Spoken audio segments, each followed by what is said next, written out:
এগুলো দেখি না, তার বাসা পর্যন্ত যাই, দেখি বাসায় গিয়ে তাকে পাওয়া যায় কিনা। আল্লাহর বান্দা যখন ওই মনসুর বিন আম্মার যখন ওই লোকটার বাসায় চলে যায়, ঘরের দরজায় টোকা দেয়, মেয়েটা বাসার থেকে বের হয়ে বলে, কে আপনি? পরিচয় দিল যে আমি অমুক, তোমার বাবার কাছে আমার পরিচয় বলো, আমার পরিচয় তোমার বাবা ভালো করে জানে, তুমি তোমার বাবার খবর দাও। মেয়েটা ভিতর থেকে সংবাদ নিয়ে সে ডাক দেয়া বলে, বাবা আপনাকে ভিতরে যেতে বললেন। যখন মনসুর বিন আম্মার বলেন আমি ভিতরে গেলাম, তাকায় দেখি ঘরের ভিতরে অনেক বড় একটা উঠান, ঘরের ও পাশে ভিতরে আমি তার উঠানের ভিতরে তাকায় দেখলাম এই বান্দাটা উঠানের ভিতরে উপর হয়ে শুয়ে আছে। আমি তাকে তাহার দিকে তাকায় দেখলাম চেহারাটা কুৎসিত। আমি বান্দাকে ডাক দিয়া বললাম, লা হাওলা ওয়ালা কুওয়াতা ইল্লা বিল্লাহ, তোমার এই দশা কেন? চেহারার এই কুৎসিতের হালতের কারণ কি? আমি তাকে ডাক দিয়া বললাম, আরে চেহারা যেহেতু এমন অবস্থা, অসুস্থ, তুমি বেশি বেশি বলো লা ইলাহা ইল্লাল্লাহ, বেশি বেশি আল্লাহ পাক রব্বুল আলামিনের কালেমার তালকিন করো। আমি যখন বারবার তাকে কালেমা পড়ার জন্য বললাম, আমার মুখে লা ইলাহা ইল্লাল্লাহ শোনার পর ওই বান্দা কোনো কথাবার্তা ছাড়া অজ্ঞান হয়ে জমিনে আবার পড়ে থাকলো। আমি ভয় পেয়ে গেলাম, কি ব্যাপার বুঝলাম না। কালেমা পাঠ করতে বললাম, বান্দা বেহুশ। আমি তাকে ডাক দিয়া বললাম, কি ব্যাপার, তোমার বাবার এই অবস্থা কেন? তার মেয়ে বলল, আমি জানিও না, আপনি একটু পানি দিয়ে তাকে উঠানোর ব্যবস্থা করেন। আমি তার চেহারার ভিতরে পানি দিয়ে আবারও তাকে হুশ আর হুশ নিয়ে আসলাম। আমি তাকে ডাক দিয়া বললাম, লা হাওলা ওয়ালা কুওয়াতা ইল্লা বিল্লাহ, হে বান্দা তুমি আল্লাহ পাকের কালেমা পাঠ করে বলো লা ইলাহা ইল্লাল্লাহ। দ্বিতীয়বার যখন আমি তাকে কালেমার তালকিন দিলাম, ওই বান্দাটা কালেমা আমার জবান থেকে শুনে আবারও বেহুশ হয়ে জমিনের ভিতরে পড়ে রইল। আমি ভয় পেয়ে গেলাম, আবারও তার হুশ চলে আসলো। আমি ডাক দিয়ে বললাম, কি ব্যাপার? লা ইলাহা ইল্লাল্লাহ এই শব্দটা শোনার সঙ্গে সঙ্গে বেহুশ হওয়ার কারণটা কি আমি জানি না, তুমি আমাকে বর্ণনা করে শোনায় দাও। বান্দাটা ডাক দিয়া বলে, মাফ করবা, আমি আসমানের মালিকের নাম জবান দিয়ে উচ্চারণ করার মতো ক্ষমতা আমার নাই। আমার অবস্থা তুমি জানো, আল্লাহ পাক রব্বুল আলামিন আসমানের মালিক এই কালেমাটা আমার জবান দিয়ে নেওয়ার মতো আর ক্ষমতা দেয় নাই। এই কালেমা আর আমার জবানের মাঝখানে বিশাল বড় প্রাচীর লাগায় দিছে। আমি ইচ্ছা করলেও কালেমা আমার জবান দিয়ে উচ্চারণ করতে পারতেছি না। মনসুর বিন আম্মার বলেন, আমি সঙ্গে সঙ্গে পেরেশান হয়ে গেলাম, কি ব্যাপার? আল্লাহর কালেমা যদি কেউ পড়তে না পারে, অসুস্থ অবস্থায় মৃত্যুবরণ মৃত্যু সজ্জায় যদি কেউ করতে না পারে, এটা তো বেঈমানের আলামত। কারণ একজন ইমানদার বান্দা মরণের আগে কালেমা পাঠ করবে, এটাই তার মনের আশা থাকে, ঠিক কিনা বলেন তো? কিন্তু এমন একটা হালত, সাকরাতুল মাউত চলে আসছে, এখনো পর্যন্ত বান্দাটা কালেমার তালকিন দিতে পারে না, বাকি সব কথা বলতে পারে। আমি তারা জিজ্ঞাসা করলাম, হে ভাই, তুমি যদি এই শেষ মুহূর্তে কালেমা তালকিন জবান দিয়ে নিতে না পারো, তাহলে তোমার সারা জিন্দেগীর আমল কোথায় গেল? নামাজ কোথায় গেল? হজ কোথায় গেল? যাকাত কোথায় গেল? সামনে নামাজ আদায় করতে, কোরআন তেলাওয়াত করতে, ওগুলা কোন জায়গায় গেল? আমি তাকে যখন প্রশ্ন করলাম, সে এত পেরেশান, তার মুখে ভয়ের ছাপ। সে আমাকে ডাক দিয়া বললে, মনসুর, আমি আল্লাহ পাক রব্বুল আলামিন দুনিয়ার জমিনে আমারে পাঠাইলেন, আমার বড়ই দুর্ভাগ্য। আমি এতদিন পর্যন্ত নামাজ আদায় করছি, যাই কিছু করছি, ইবাদত করছি, জিকির আজকার করছি, সব কিছু বান্দার জন্য, একটা জিনিসও মালিকের জন্য আমি কোনোদিন করি নাই। আমি যখন প্রথম জিন্দেগিতে গুনাহ করতাম, তুমি আমাকে বারবার নিষেধ করতা। আমাকে শয়তান ওয়াসওয়াসা দিয়া বলল, এর ভাই নামাজ আদায় কর, যা তুই নামাজ পড়, এটা তোর জন্য একটা ভালো দিক। কেন? তুই যখন মদ্যপান করস, তোর সমাজের মানুষ খারাপ চোখে দেখে। তুই যখন নামাজ আদায় করবি, রাত্রিবেলা মদ পান করবি, মদ পান করার কথা কেউ জানবে না। ফজরের নামাজ, এশারের নামাজ, রাত্রিবের নামাজ, জোহরের নামাজ, আসরের নামাজগুলো সব পাঁচ ওয়াক্ত নামাজ যখন জামাতের সঙ্গে পড়বি, মানুষ মনে করবে এমন বড় নামাজি কোনোদিন মদ মনে হয় খাইতে পারে না।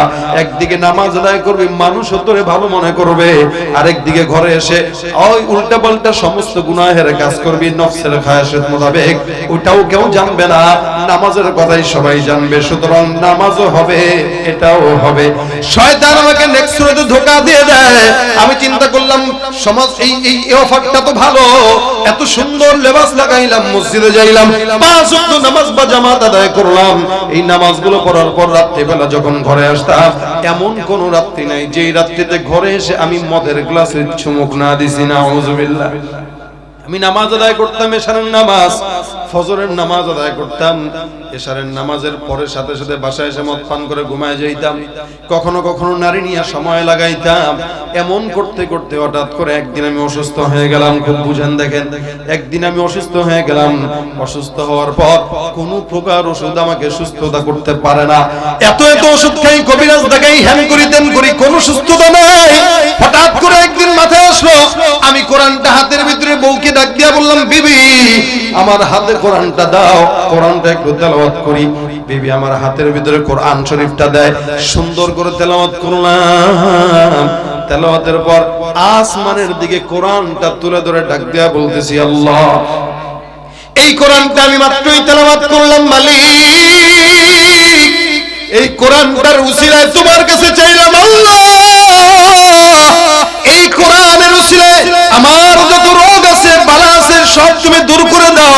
কারণ আল্লাহ পাক রব্বুল আলামিন বলেন, ওয়ানুনাজ্জিলু মিনাল কুরআনি মা হুয়া শিফাউন ওয়া রাহমাতুল লিল মুমিনিন। সারা দুনিয়ার মানুষের জন্য কোরআনটাকে শিফা আর রহমত হিসেবে নাযিল করলাম। আমি আমার মালিকের কাছে ডাক দিয়া বললাম, আল্লাহ এই কোরআনটা যেহেতু শিফার জন্য তুমি নাযিল করলা, আমাকে এই সমস্ত অসুস্থতা থেকে কোরআনের উসিলায় তুমি আল্লাহ সুস্থতা দান করে দাও। আল্লাহর কসম, আল্লাহর কসম, আমি আল্লাহর কাছে চাইলাম, আসমানের মালিক আর দেরি করে নাই, আল্লাহর কাছে চাইতে দেরি। আমি তাকায় দেখি আমার ঘর শরীরের ভিতরে আগের মতো পূর্ণ সুস্থতা দান করে দিয়েছেন আল্লাহ। কোরআনটাকে আমি উসিলা বানায় দিলাম, মালিক রব্বে কারীম আমাকে সুস্থতা দান করলেন। এরপরে আমি আবার কিছুদিন মসজিদে যাওয়া শুরু করলাম, গুনাহ বাদ দিয়া দিলাম। শয়তান নফসের ভিতরে খোঁচা দিয়া বলে, রে তুই কি শুরু করলি আবার? একটু খাস না, মদের ভিতরে চুপটা লাগাস না, তোর ঘরের সামনেই তো আছে, খাইলে দেখবেটাকে, গভীর রাতে খাবি, কেউ তোরে দেখবে না, মানুষও জানবে না। কিন্তু আমি জানতাম না আসমানের মালিক সর্বক্ষণ আমাকে দেখে। আল্লাহ পাক এই কারণে বলেন, ওয়া ইন্না আলাইকুম লাহাফিজিন কিরামান কাতিবিন ইয়ালামুনা মা তাফআলুন। সমস্ত কিছু বান্দার দেখে, আল্লাহ দেখে কি দেখে না? হ্যাঁ, এই যে রাত্রেবেলা বসা আছেন, দেখে কি দেখে না? এক আল্লাহওয়ালার কাছে, এক বুজুর্গের কাছে এক বান্দা এসে ডাক দিয়া বলে, হুজুর গুনাহ করতে মন চায়, কি করব বলেন?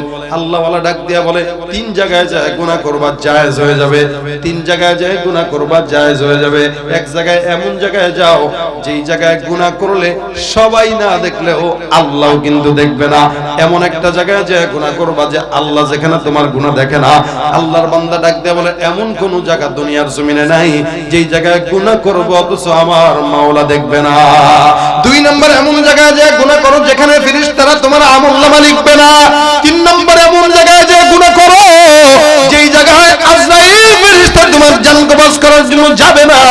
এই বান্দা তিন জায়গা যদি পাও, ওই তিন জায়গায় যে বান্দা তুমি গুনাহ করো, বান্দা করে ডাক দেয়া বলে, হুজুর এমন তিন জায়গা দুনিয়ার জমিন কেন, আসমানের উপরেও গেলে কোনোদিন পাওয়া যাবে না, কারণ সারা দুনিয়ার সব কিছু আমার মালিকের পর্যবেক্ষণে আছে না নাই? সমস্ত জায়গায় যেখানেই যাবেন মালিক দেখে। এই জন্য আল্লাহ পাক রব্বুল আলামিন বলেন, লা তাখুযুহু সিনাতুন ওয়ালা নাওম। এমন একটা দিন নাই যেদিন আল্লাহ পাক ঘুমায়। এ মুসলমান, আপনি ঘুমান, আমি ঘুমাই, সবাই ঘুমাইলে দুনিয়া চলে, কিন্তু আসমানের মালিক আল্লাহ ঘুমাইলে দুনিয়া চলতে পারে না। এই কারণে ভাইরা আমার, দুনিয়ার জমিনে বুঝবেন খুব, বান্দা মনে করে আমি গুনাহ করতেছি, দরজা তো লাগানো, জানালা তো লাগানো, সিসি ক্যামেরা যদি থাকে কোনো বান্দা চিন্তা করবে না গুনাহ করার। কিন্তু আল্লাহ পাক রব্বুল আলামিন সিসি ক্যামেরা লাগায় রাখছেন। দুনিয়ার মানুষের কাছে গুনাহের ভিডিও যদি থাকে আমরা পাগল হয়ে যাই, কিন্তু মালিকের কাছেও তো আপনার আমার গুনাহের ভিডিও আছে না নাই? যদি আল্লাহ পাক ধরে, বান্দা আল্লাহর হাত থেকে বাঁচার মতো কোনো উপায় নাই। এই জন্য ভাইরা আমার, বান্দা এখন ডাক দিয়া বলতেছে, মনসুর আমি যে একবার অসুস্থ হইলাম, তারপরে দ্বিতীয়বার এমন গুনাহ করতে করতে হঠাৎ করে আরেকদিন সেই রোগ আমাকে দেখা দিয়ে দিল। আমি যখন দ্বিতীয়বার এই রোগে আক্রান্ত হওয়ার পর আমি যখন গুনাহ করলাম, আবার অসুস্থ হয়ে গেলাম, অসুস্থ হওয়ার পর আবার ওষুধ খাওয়া শুরু করলাম, মাগার আমার রোগ যায় না। একদিন দুই দিন আবার মনের ভিতরে আসলো, গতবার আল্লাহর কোরআনের ওসিলা দিয়েছে, তারপরে আমি সুস্থ হইলাম, আজকেও মালিকের কাছে কোরআনের ওসিলা চাবো, দেখি আমার মালিক সুস্থ করে কিনা। আবার বিবিকে ডাক দেয়া বলে, বিবি কোরআনটা হাতে দাও। কোরআনটা হাতের ভিতরে নিয়ে তেলাওয়াত করে আসমানের দিকে দিয়া ধরে বলে, আল্লাহ এই কোরআনটার ওসিলায় মালিক তুমি ক্ষমা করে দাও। আল্লাহ পাক রব্বুল আলামিন দ্বিতীয়বারের মতো ক্ষমা করলেন। হে মুসলমান, আবারও বান্দা সুস্থ হয়ে গেল। তৃতীয়বার এমন কিছুদিন যায়, আবারও আমি আমার শয়তানের ওয়াসওয়াসায় পড়ে গুনাহের পথে হাঁটি। আমার দিলের ভিতরে একটা বিশ্বাস শয়তান ঢুকায় দিয়েছে, কি বলে, গুনাহ করলে সমস্যা নাই, কোরআনটা হাতের ভিতরে নিয়ে মাফ চাবি, মালিক তোরে ক্ষমা করে দিবে, সুস্থতা দান করবে।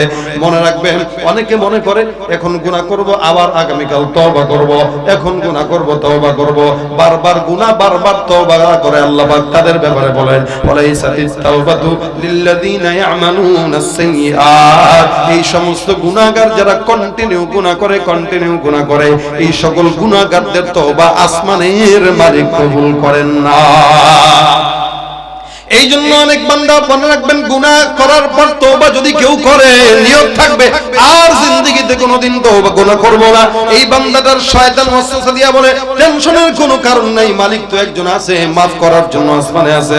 আল্লাহ কয়, না না, তো ঠেকা পড়ে নাই, তোর মতো কুলাঙ্গার না ডাকলেও আরো হাজারো বান্দা আছে, না নাই? জোরে গণ। বান্দা এখন সুন্দর করে আবারও গুনাহ করা শুরু করলো, অন্যায় করা শুরু করলো, আবার তৃতীয়বারের মতো আসমানের মালিক তার অসুস্থ বানায় দিলেন। বান্দা মনে করছে দূরে এটা সহজই তো, কারণ অন্যায় যখন একবার করে, দুইবার করে, তখন সহজ হয়ে যায়। এই অন্যায়টা সহজ হয়ে গেছে। এখন বান্দাটা তওবা করা বাদ দিয়ে আবারও যখন অসুস্থ হয়ে গেল, অসুস্থ বাদ দিয়ে কোরআনটা হাতের ভিতরে নিয়ে কয়, বিবি কোরআনটা হাতে দাও। বিবি যখন কোরআনটা হাতে দেয়, ডাক দিয়া বলতেছে, রে মনসুর বিন আম্মার, এটাই ছিল আমার জিন্দেগীর সবচেয়ে বড় কাল। আল্লাহর কসম, আমি কোরআনটা হাতের ভিতরে নিয়ে যখন তেলাওয়াত করতে যাব, আমি কোরআনের দিকে তাকায় দেখি, কোরআনের একটা সূরার একটা আয়াত কোরআনের পাতায় আমি যেটা হাতে নিয়েছি সেটার ভিতরে অবশিষ্ট নাই, সব হলো সাদা, আর সাদা পৃষ্ঠা দেখা যায়। আমি পেরেশান হয়ে গেলাম, হায় হায়, মালিক তাহলে আমার উপরে রাগান্বিত হয়ে গেছে।